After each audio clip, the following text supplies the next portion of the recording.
T'es venu ici, tu prenais ton cachet, tu faisais le malin.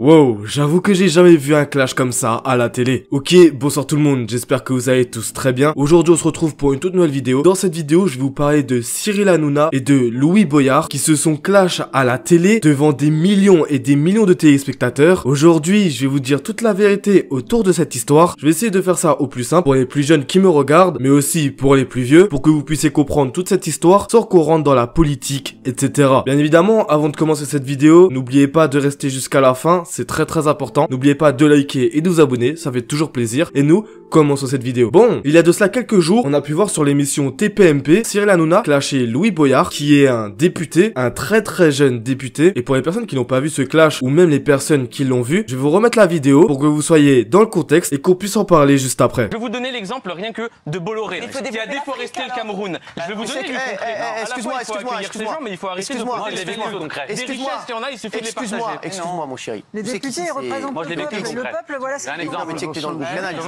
Donc ici, tu viens de parler du groupe Bolloré. Tu sais que t'es dans le groupe Bolloré ici. Ouais, bah Bolloré, il a un procès avec 150 personnes au Cameroun au sujet de la déforestation dans l'huile de palme. Qu'est-ce que tu viens foutre ici alors? Mais j'ai aucun problème. Parce que Bolloré t'a donné de l'argent, parce que t'es chroniqueur ici. Bon. Qu'est-ce qui a posé problème? Il faut savoir que Vincent Bolloré est un grand homme d'affaires qui possède justement le groupe Canal, donc la chaîne sur laquelle est diffusé TPMP. C'est donc en gros le patron de Cyril Hanouna. Et il faut savoir que Cyril Hanouna et Vincent Bolloré sont très proches. On a pu les voir de nombreuses fois ensemble. Donc c'est même plus un patron, c'est devenu un pote pour Cyril Hanouna. Donc du coup c'est sûr que quand Louis Boyard a commencé à dire Vincent Bolloré, ça a tout de suite tilté dans la tête de Cyril Hanouna et ça ne lui a pas plu car justement c'est son collègue. Mais du coup, il y a une grande question qui se pose, c'est pourquoi Louis Boyard a commencé à amener ce sujet et à parler de Vincent Bolloré. Beaucoup de personnes ne savent pas pourquoi il a commencé à dire ça et donc pourquoi l'embrouille a commencé à éclater. Ça fait quelques jours qu'on voit des hashtags sur Cyril Hanouna qui sont en train de le défoncer sur Twitter ou sur TikTok, etc.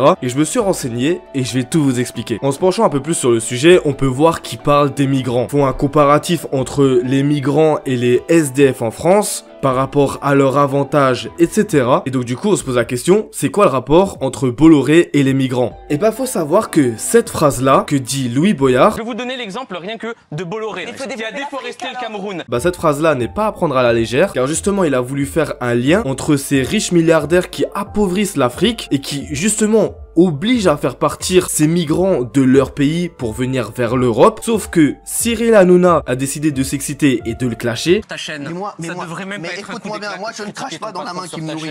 Et toi tu devrais pas te... Ne fais pas le malin ici. Mais faire le malin, on a le droit de critiquer ton patron. T'as le droit de critiquer qui tu veux. Je mords pas la main qui me nourrit en parlant de liberté de la presse.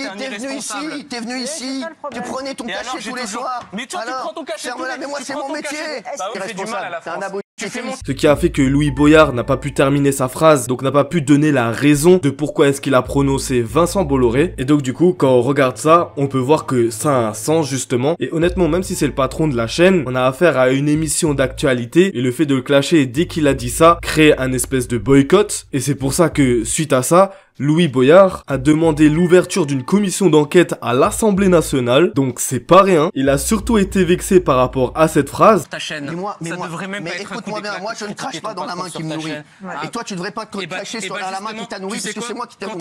Car oui, il faut savoir que avant ça, avant d'être député, il était chroniqueur chez Cyril Hanouna, donc il a pris son cachet, son argent, mais c'est pas parce qu'il a été chroniqueur avant qu'il ne peut pas dénoncer les actes de son ancien patron, sachant qu'il n'est plus chez TPMP. Encore s'il y serait à l'heure actuelle et qu'il viendrait toutes les semaines, tous les jours, là ça se comprendrait, sauf que ça fait un moment il me semble qu'on ne l'a plus vu dans l'émission et qu'il n'est plus chroniqueur, donc que Cyril dit ça, moi je crache pas dans la main qui m'a nourri, c'est un peu culotté, sachant que Cyril Hanouna a eu d'autres histoires lui aussi, mais bon on va pas rentrer dans les détails dans cette vidéo. Si vous êtes chaud pour que je fasse une vidéo sur la face cachée de Cyril Hanouna, dites-le moi en commentaire, ça peut être intéressant et ça peut donner une bonne série de vidéos. Et bon du coup, suite à ça, Louis Boyard a fait un mini message et dedans on peut comprendre quoi? On peut lire ça. Je n'ai pas pu terminer cette démonstration. Quelques secondes après avoir prononcé le nom de Vincent Bolloré, Cyril Hanouna m'a violemment invectivé, allant même jusqu'à m'insulter à de nombreuses reprises. Il s'agit non seulement d'une tentative d'intimidation, mais aussi d'une manifestation claire des méthodes de censure qui sont employées pour museler quiconque s'attaquerait à l'empire de ce milliardaires. Et là-dedans, il a pas tort, et c'est ce que je disais tout à l'heure, on a affaire à un espèce de boycott, une grosse intimidation devant des millions et des millions de personnes, et surtout devant beaucoup de personnes sur un plateau télé, pour susciter davantage de haine, et surtout la parole du public, qui à la fin lui ont carrément demandé de dégager du plateau.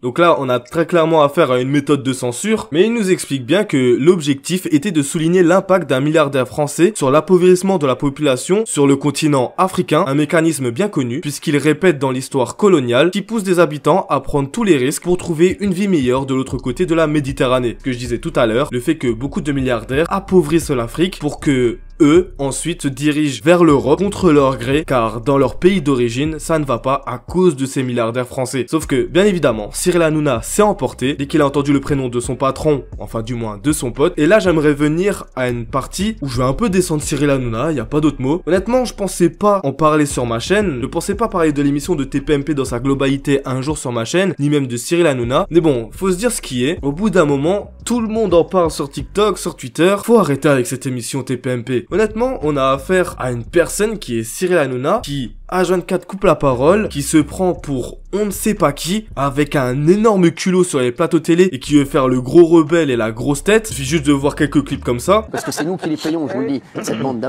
France Inter, hein, je vous le dis, qui nous mettent dans la gueule toute la journée, qui font rien pour les autres, qui pensent qu'à leur petite gueule, à aller boire des verres en Stan Smith. Je peux vous dire, j'espère les croiser un jour. Et honnêtement, pour une chaîne télé qui soi-disant veut montrer l'actualité mais de façon moins chiante que les chaînes info qui se rapprochent un peu plus du format YouTube, ben honnêtement je trouve ça complètement honteux et complètement merdique de diffuser ça à la télé. Autant Cyril Hanouna peut être cool à certains moments, mais bon, quand on se renseigne un peu sur le personnage, on peut voir énormément de parts cachées, mais surtout que à force t'as limite pas envie de participer à une de ces émissions tellement tu peux te faire lyncher et défoncer de tous les côtés. Vous dites-moi ce que vous pensez de tout ça en commentaire. C'était une vidéo assez courte, assez rapide pour vous expliquer ce clash qu'il y a eu à la télé entre Cyril Hanouna et Louis Boyard. Beaucoup de personnes m'ont demandé d'en parler en vidéo sur mes messages Instagram, du coup je me suis dit pourquoi pas, et puis ça vous fait une petite vidéo en plus. Si vous aimez bien ce genre de vidéo où je réacte même à des clashs qui se passent à la télé, bah n'hésitez pas à me le dire, ça change de que réact à du YouTube ou à du TikTok. N'oubliez pas de liker la vidéo si ça vous a plu, abonnez-vous aussi, ça m'aide énormément, et dites-moi en commentaire si vous voulez que je fasse la vidéo sur la face cachée de Cyril Hanouna. Moi sinon, je vous laisse là, c'était Foufa, passez une bonne journée ou soirée, ciao. Attends, juste avant la fin de la vidéo, j'aimerais prendre 2 secondes juste pour te dire que je reprends les lives sur Twitch où dessus j'ai faire de la react, que ce soit par rapport à TPMP justement ou à de nombreux clashs. Donc si tu veux me voir en live, va sur le lien Twitch qui se trouve en description. Il y aura aussi ma chaîne secondaire où dessus je mettrai les rediffs en mode vidéo bien monté pour que ce soit agréable pour vous à regarder. Et j'annonce aussi qu'il va y avoir du lourd, un très gros changement sur cette chaîne, soit ça passe, soit ça casse.